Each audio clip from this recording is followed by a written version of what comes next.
상식의 시대, 오늘은 경영에 대해서 얘기하겠습니다. 먼저 경영 일반에 대해서 얘기하겠습니다. 경영 기초 용어를 보겠는데 첫 번째, 6시그마. 무결점 작업을 수행할 수 있는 프로세스 능력을 수치화한 것입니다. 이게 뭐냐면 6시그마 수준이라는 것은 매우 품질이 높은, 불량품이 굉장히 낮은 그런 그 수치를 그 프로세스를 형성한 것을 이야기합니다. 좀 풀어서 얘기하면 6시그마 수준이라고 하면 100만 개의 생산 제품 중 많아야 서너 개의 불량품이 발생하는 것을 말하는데, 실제 6시그마 계산에 의하면 10여 개 중 2개 정도의 수준입니다. 뭐 이 정도 레벨을 만들어내는 그런 능력을 수치화한 것이라고 할 수 있겠습니다. 다음은 오픈 이노베이션입니다. 이노베이션은 혁신이고 오픈은 열려 있는 거잖아요. 이거는 기술과 아이디어를 기업 간에 공유하는 개방형 기술 혁신을 얘기합니다. 다음으로는 가제령 기업입니다. 가제령 기업은 매출이나 고용자 수가 3년 연속 평균 20% 이상으로 고성장하는 기업을 나타내는 단어입니다. 다음으로는 제품 수명 주기 이론이 있습니다. 이게 Product Life Cycle이라고 해서 PLC라고 얘기합니다.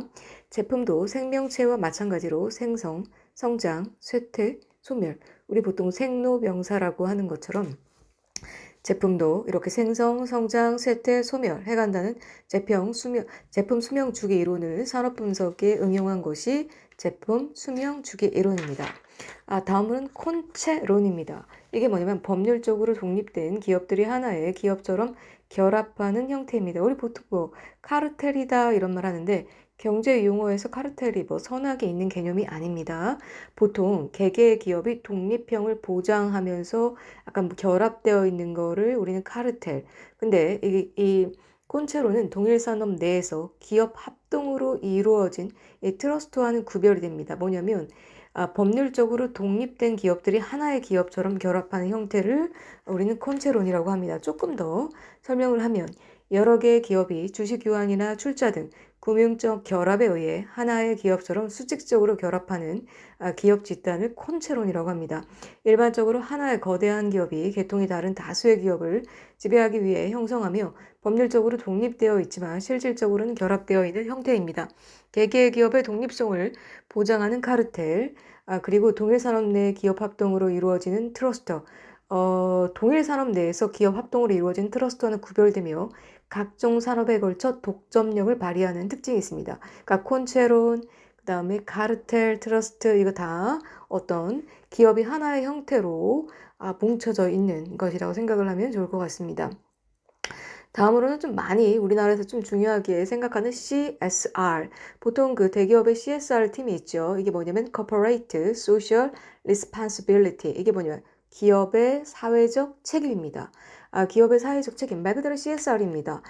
CSR은 기업이 지역사회 및 이해관계자들과 공생할 수 있도록 의사결정을 해야 한다는 윤리적 책임의식을 말합니다.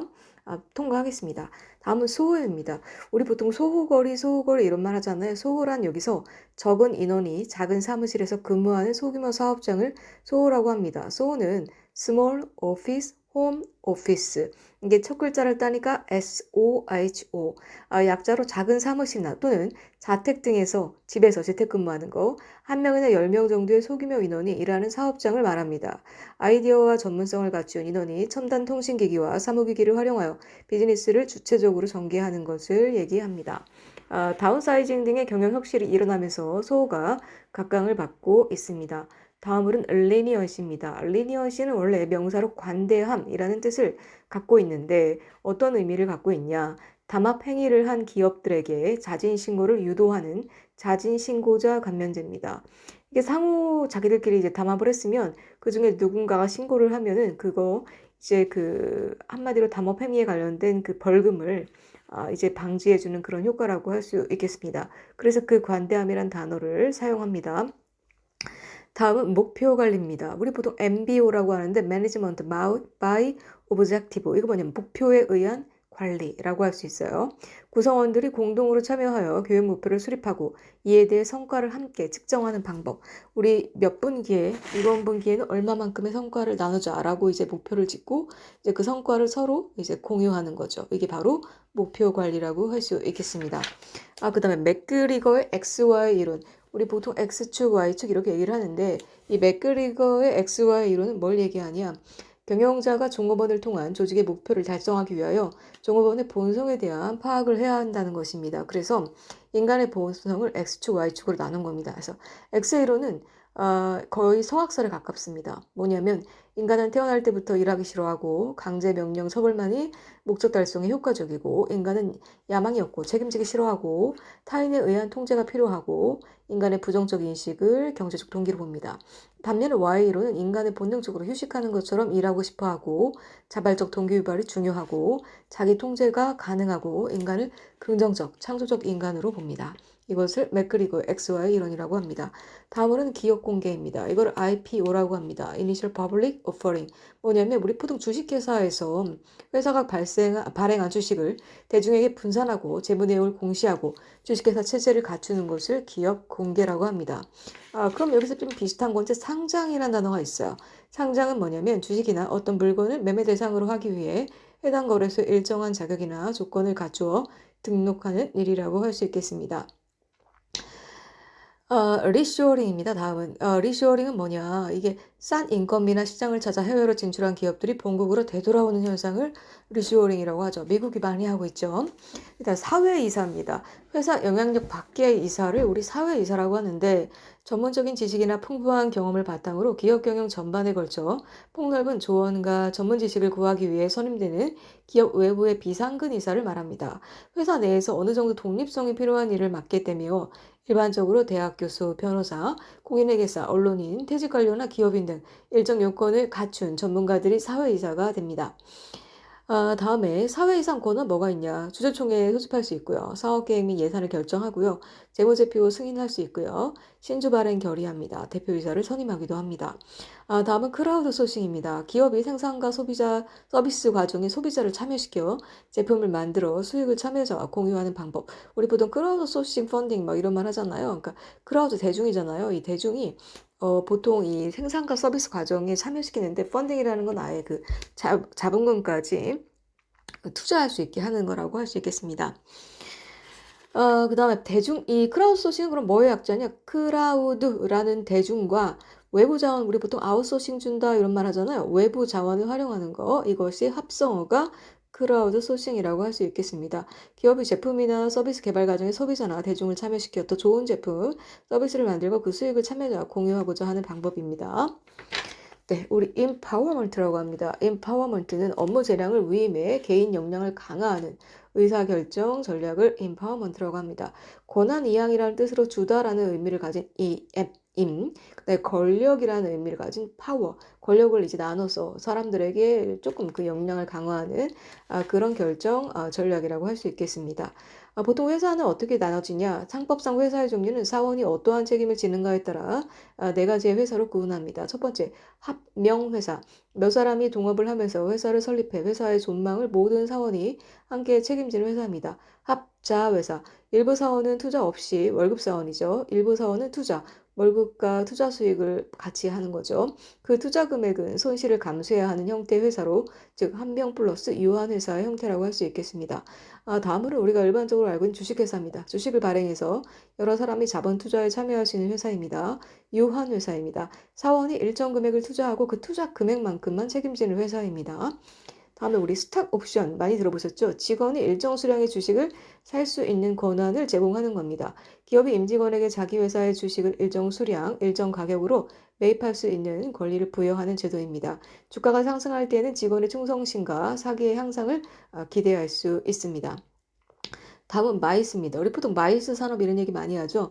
부가가치가 큰 복합 전시 산업입니다. 이것은 마이스는 기업 회의, 미팅, 인센티브 관장, 인센티브 투어, 인센티브 관광, 인센티브 투어, 국제회의, 컨벤션, 전시, 엑시비션 이것을 다 첫 글자를 따서 마이스가 됩니다. 및 이벤트라고도 얘기할 수 있습니다. 엑시비션, 전시 또는 이벤트. 각 영어급 앞글자를 따서 이제 마이스가 된 겁니다. 마이스 산업으로서 가장 유명한 국가는 싱가포르라고 할 수 있습니다. 주변 관광지와 그다음에 지정학적 위치를 활용해 도시를 고층 빌딩과 휴양지로 개발하여 각종 국제회의와 산업의 트렌드를 살펴볼 수 있는 전시회 이벤트를 개최하고 있습니다. 마이스를 유치하는 도시는 지역 경제를 활성화하고 고용을 창출하며 개체지의 이미지를 각인시킬 수 있는 장점을 갖고 있습니다. 우리나라 대표적인 마이스 기업에는 킨텍스, 코엑스, 백스코 등이 있습니다. 다음에 BCG 매트릭스입니다. 상대적 시장 점유율과 사업 성장률을 기초로 구성된 분석 기법입니다. 그 매트릭스는 우리 이제 가로 세로 이제 보통 4개의 이제 표로 나눌 수 있는데 가로에는 이제 사업 전망률, 세로에는 사업, 그다음에 시장 점유율, 가로로는 시장 점유율, 세로로는 사업 전 성장률 이것을 기초로 해가지고 분석을 하는 겁니다. 우리 보통 수학 분석할 때도 이런 매트리스 기법을 이용하는데 BCG 매트리스는 시장 점유율과 사업 성장률을 분석한다 하는 방법론이다라고 아시면 좋을 것 같습니다. 사실 그 상품을 우리가 분석할 때 시장을 어떻게 점유하고 있냐, 그리고 성장률이 사업 성장률이 얼마나 했냐, 이거 거의 전부 다 그 사업을 평가하는 어떤 분석 요소라고 할 수 있겠습니다. 그 다음에 이제 뿌리 기업이란 말이 합니다. 우리 보통 제조업의 기초가 되는 산업 분야를 우리 뿌리 기업이라고 합니다. 예를 들면 용접, 표면 처리, 금형, 주조, 소성 가공, 열 처리 등 공정 기술을 활용해서 소재를 부품으로 만들고 부품을 완제품으로 생산하는 뿌리 산업 분야의 기업을 말합니다. 기초 공정 산업으로 제조업의 근간을 이루는 것으로 마치 나무의 뿌리처럼 겉으로 드러나지 않으나 최종 제품에 내재된 시장 경쟁력을 좌우하는 기반 산업이라는 의미에서 뿌리 산업으로 불리고 있습니다. 다음은 이제 스마트 공장입니다. 많이 들어보셨을 거예요. 스마트 팩토리. 정보통신기술, ICT 기술을 이제 제조업에 활용해서 제품 생산 공장을 만든 겁니다. 스마트 공장은 설계 및 개발, 제조, 물류 등의 제품 생산 과정에서 정보통신기술, ICT를 적용해 디지털 자동화 작업이 가능한 지능형 생산 공장을 말합니다. 사물 인터넷, IoT를 공장 내 설비와 기기 간에 설치해 생산 시스템을 최적화하고 전체 생산성과 에너지 효율을 강화하여 제품의 분량을 감소시킬 수 있습니다. 그 다음에 TQM, 이건 뭐냐? Total Quality Management, 종합적 품질 경영을 TQM이라고 합니다. 고객 만족을 통한 장기적인 성공과 기업 구성원과 사회 전체 이익에 기여하기 위한 경영활동 전반에 걸친 모든 구성원의 참여와 총체적 수단을 활용하는 전략적인 품질 경영을 TQM이라고 합니다. 다음은 우리 많이 들어봤어요. M&A 한다 그러죠? 이게 뭡니까? Merger and Acquisition. 여기서 acquisition 이렇게 있는데 merger 하면은 합병이죠. 합치는 거죠. acquisition 하면 인수하다, 습득하다 이런 거죠. acquisition. 그러니까 합치고 습득하는 거, 합치고 인수하는 거 이걸 뭐다? M&A라고 합니다. 그냥 기업 인수 합병이라고 하죠. 합병, merger, 인수. acquisition의 합성어로 우리나라에서 기업 인수 합병이라는 용어와 같이 사용되고 있습니다. 최근에는 각각 독립된 둘 이상의 기업이 하나의 경제적 실체가 되는 모든 행위를 포괄하고 있는 개념으로 쓰이기도 합니다. 보통 합병이라고 하면 2개 이상의 기업이 하나의 기업으로 재편되는 거, 인수라고 하는 건 사실 어떤 기업이 어떤 기업을 이제 빨아들이는 거죠. 없는 거죠. 특정 기업이 기존 가지고 있는 지분을 매입하거나 신주배랑에 참여하여 경영권을 획득하는 건데 보통 요즘은 2개 이상의 기업이 합쳐갖고 하나가 되는 걸 M&A라고 합니다. 경영진 매수가 있습니다. 이건 뭐냐면 MBO, Management Buyout. 뭐냐면 현 경영진이 중심이 되어 회사 또는 사업부를 인수하는 거예요. 나쁜 이제 그 다른 제3의 기업이 아니고 이제 안에 있는 경영진이 회사를 이제 인수를 하는 거죠. 일반적인 M&A는 외부 제3자에 의해 이루어지지만 MBO는 회사 내부의 임직원에 의해서 이루어집니다. 따라서 MBO는 기존 임직원이 신설 회사의 주주이면서 동시에 경영인이 됩니다. 이는 기존 경영자가 그대로 사업을 인수함으로써 경영의 일관성을 유지하고 고용 안정과 기업의 효율성을 동시에 추구할 수 있는 장점을 갖고 있습니다. 다음은 포이즌 빌입니다. 포이즌이라는 건 사실은 이게 지금 어떤 독이잖아요. 기존 주주들에게 시가보다 훨씬 싼 가격에 지분을 매입할 수 있도록 미리 권리를 부여하는 제도를 포이즌 필이라고 하는데 왜 이걸 하냐? 기존 M&A에 대한 방어 전략의 일종으로 적대적 M&A가 시도될 경우 기존 주주들에게 시가보다 싼 값에, 그러니까 우리 주주들에게 신주를 발행해서 기업 인수에 드는 비용을 증가시키는 겁니다. 그러니까 외부에서 이제는 한껏 우리 그 뭐라고 해야 되나 쉽게 이 기업을 먹지 못하게 막는 걸 이제 포이즌 필이라고 할 수 있겠습니다. 다음은 백기사입니다. 이제 화이트 나이트라고 하는데 경영권 방어에 협조적인 우호주주를 말합니다. 어느 기업이 적대적 M&A의 대상이 되었을 때 이에 대한 방어 전략 중의 하나로 적대적인 상대 인수합병을 막기 위해 이를 대신할 우호적인 제3자에게 매수 결정에 필요한 정보 등 편의를 제공해주고 매수 오퍼를 하게 하는데 이처럼 기업 방어에 대한 제3의 매수자를 백기사라고 합니다. 다음은 황금 낙하산입니다. 이게 골든 파라슈라고 하는데 임기가 종료되지 않은 경영진들에게 거액의 퇴직금을 지급하거나 스톡 옵션을 제공하는 것입니다. 이게 뭐냐면 그 인수대상 기업의 CEO가 인수로 인하여 임기 전에 사임하게 될 경우를 대비하여 거액의 퇴직금, 저가에 의한 주식 매입과 스톡 옵션, 일정 기간 동안의 보수와 보너스 등을 받을 권리를 사전에 고용 계약 때 기재하여 안정성을 확보하고 동시에 기업의 인수 비용을 높이는 방법입니다. 황금 낙하산은 몇 년 전까지만 해도 국내에서는 생소한 제도였지만 최근에는 상장 기업에서 시행되고 있습니다. 이제 기초적인 거에 대한 이제 용어를 좀 봤고요. 경영 전반에 관련된. 이번에 좀 재무 회계에 대해서 얘기를 하겠습니다. 이제 재무의 기초적인 언어들입니다. 첫 번째는 국제회계 기준입니다. 이게 뭐냐면 국제회계기준위원회가 제정한 국제회계기준서 및 국제회계 기준 해석서. 이제 우리나라만 갈라파고스처럼 이제 쓰는 게 아니고 국제적으로 쓰는 회계 기준을 우리는 국제회계 기준이라고 합니다. 좀 얘기를 하면 기업의 회계 처리가 재무제표에 대한 국제적 통일성을 높이기 위해 제정한 기준입니다. 기업이 국경을 벗어나 글로벌 시장에서 활동하는 일이 많아지면서 기업을 평가할 수 있는 객관적인 세계 공통 기준이 필요하다는 인식이 퍼지면서 탄생했습니다. 다음은 이제 손익분기점입니다. 일정한 기간의 매출액과 그것을 위하여 지출된 총 비용이 일치하는 매출액이 돈돈되는 거죠. 우리가 쓴 돈과 벌어들인 돈. 손익분기점이 넘어서는 순간부터 이제 우리가 수익이 발생하는 거죠. 매출액과 그 매출액을 위해 지출된 모든 비용이 일치되는 지점으로 투입된 비용을 모두 회수할 수 있는 매출액을 말합니다. 손익분기점 이상의 매출을 올리면 이익이 당연히 생기겠죠. 보통 이제 BEP, Break Even Point라고 얘기도 하죠. 다음은 이제 손익계산서입니다. 이제 이게 뭐냐? 그러니까 Statement of Profit and Loss. 보통 Profit and Loss 이게 무슨 뜻일까요? Statement은 이제 계산서.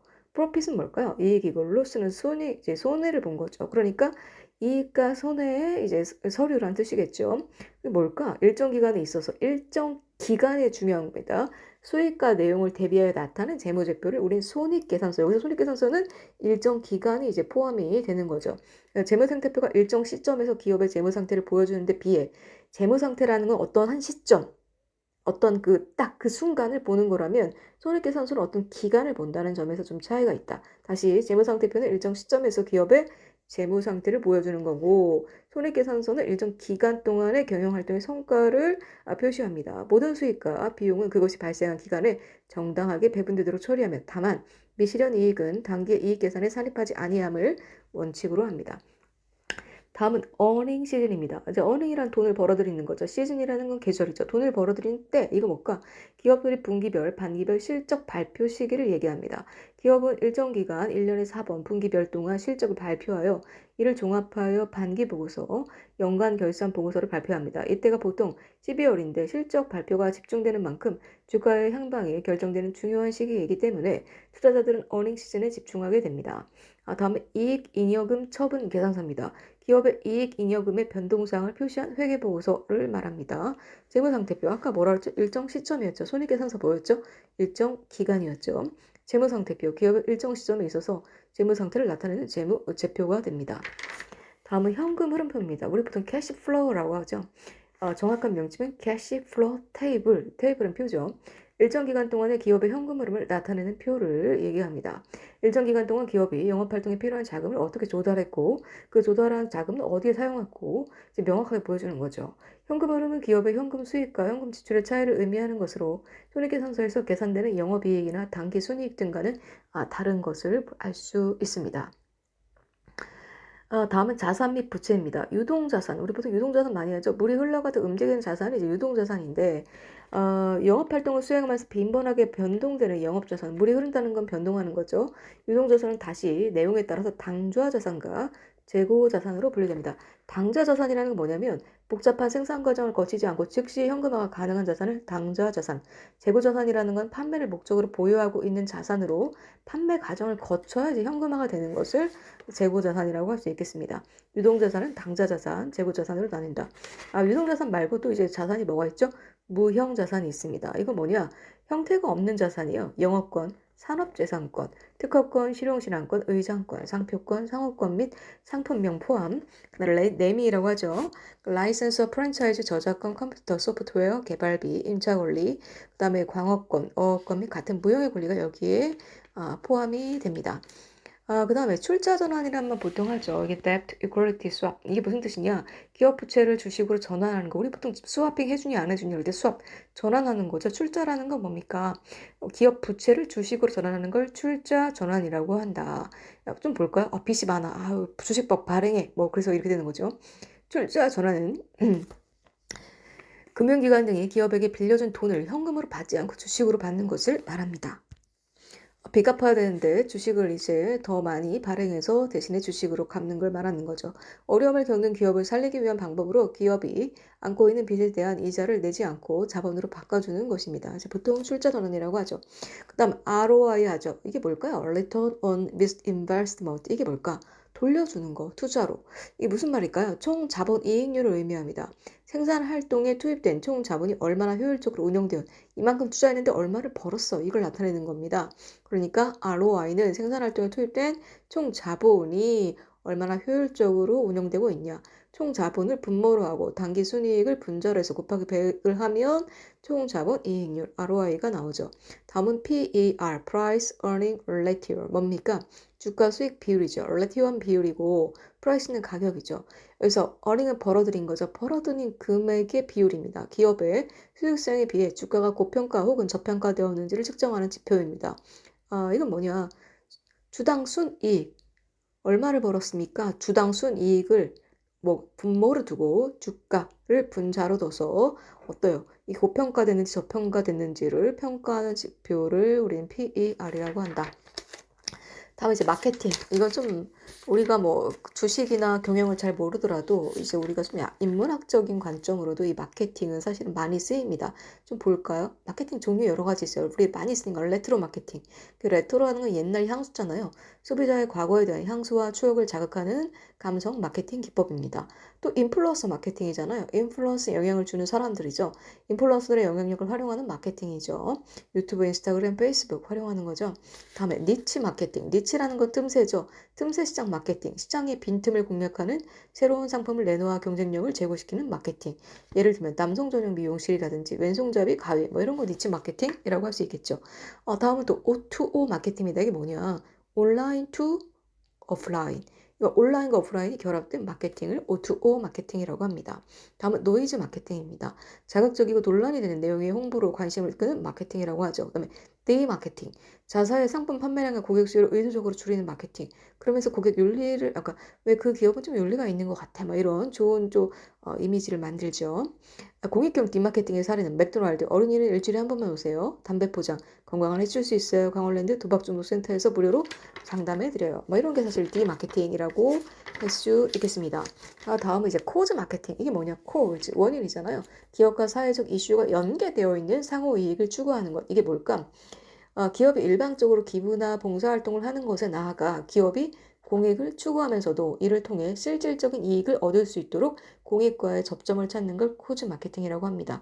다음은 데카르트 마케팅입니다. 유명 예술가의 작품을 제품 디자인에 적용하는 것입니다. 우리 보통 데카르트 수학자잖아요. 그 프랑스 수학자 데카르트가 아니고 사실 이거 테카르트라고 해야 되나요?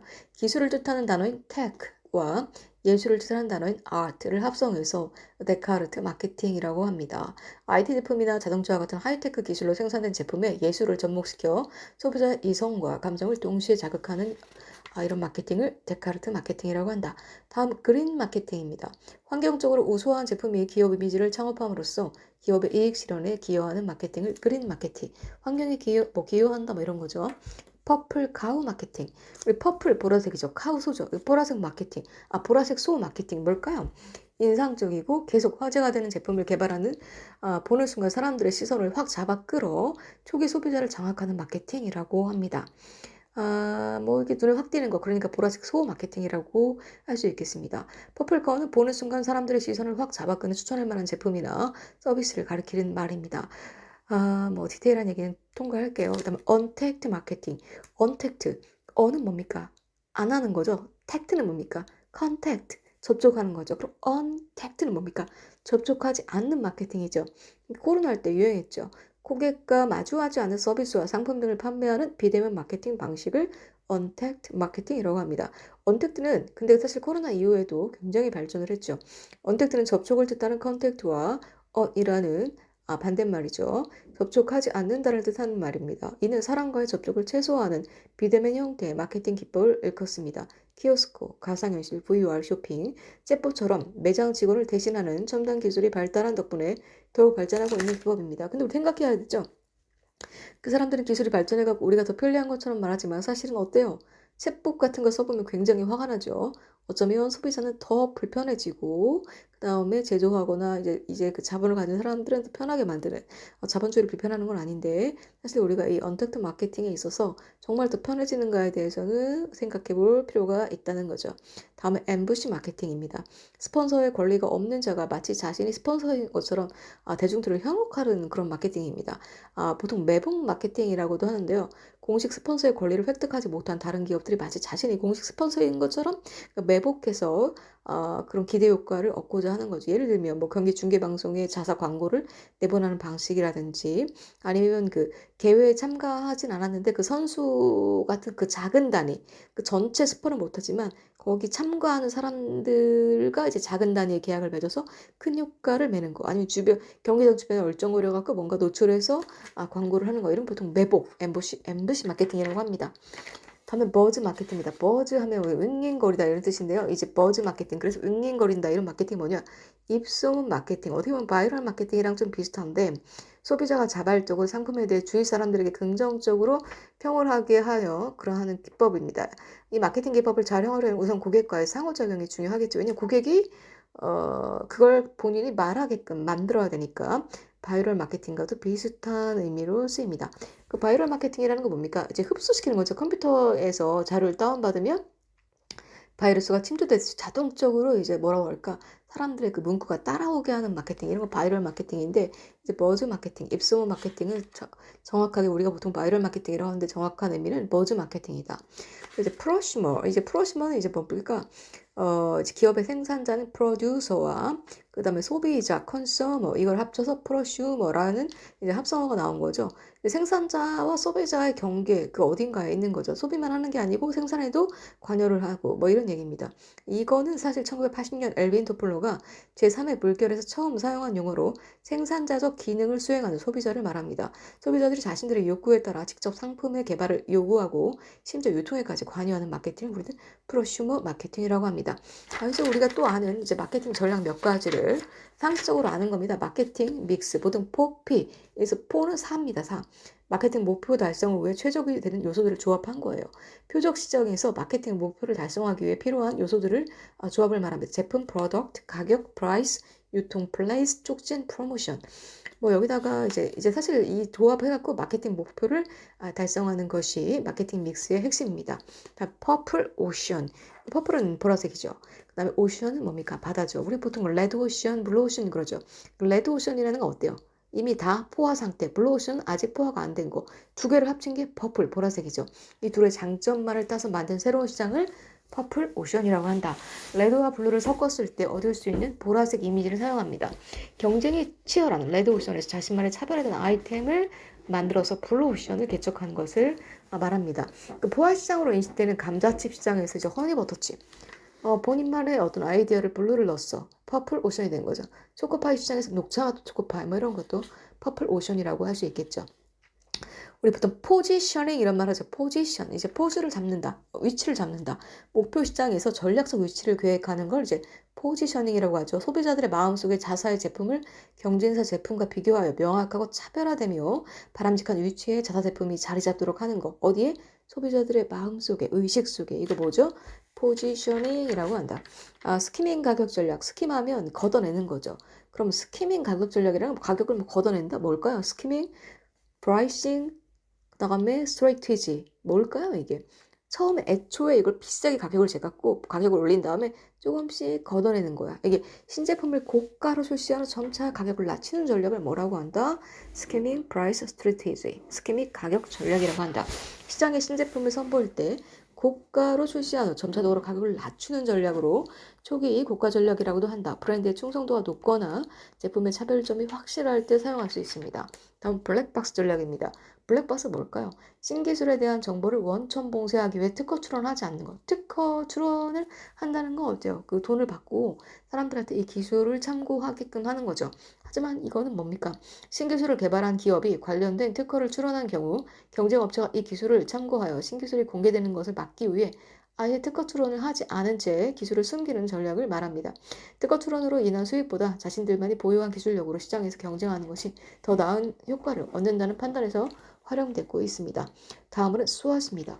기업의 환경 요인을 분석하는 기본 마케팅 전략입니다. 우리 보통 SWOT 분석이라고 합니다. 이제 환경 분석을 하는 건데요. 이게 뭐냐?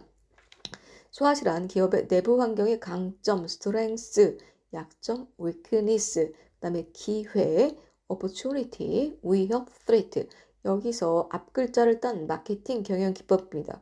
근데 여기 지금 내부 환경이라고 나온 내부 환경뿐만 아니라 외부 요소까지 같이 보는 거죠. 기업의 내부 환경적인 요소, 강점과 약점, strengths and weakness. 외부 환경을 분석하는 거, 외부의 기회와 위협, 외부 기회는 opportunity, 위협은 threat.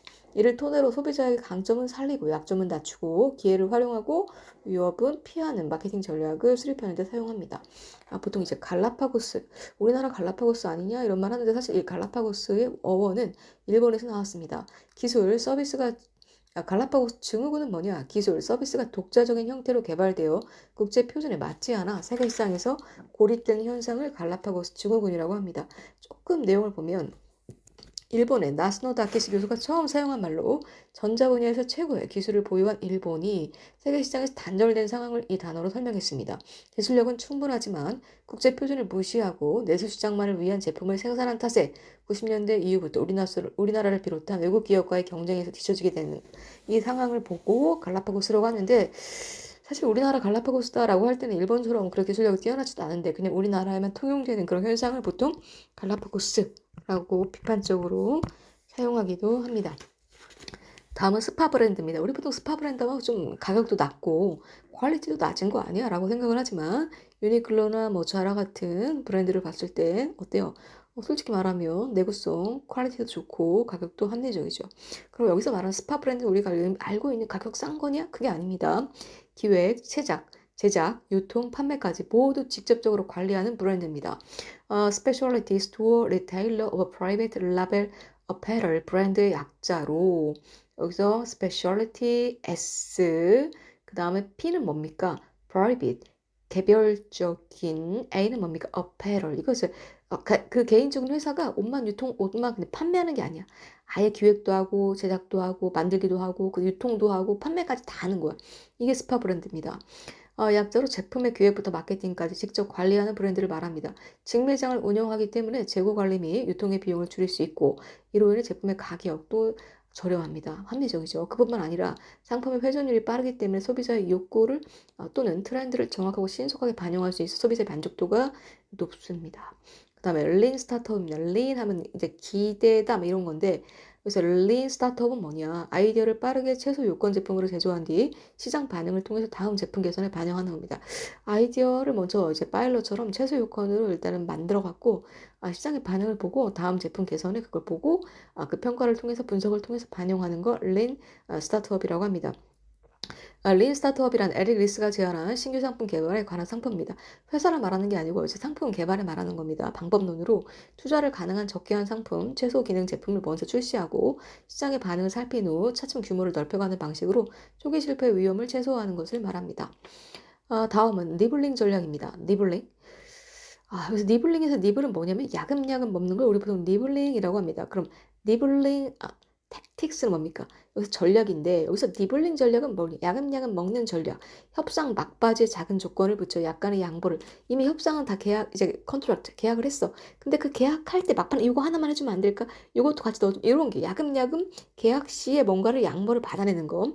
니블링 전략이 협상의 성사 단계에서 이미 다 도장만 찍으면 되는데 요거 하나만 이럴 때 우리나라에 왔을 때는 요거 하나 더 주는 거 뭐 이런 식으로 상대의 양보를 유도하여 작은 것을 덤으로 가져오려는 협상 전략입니다.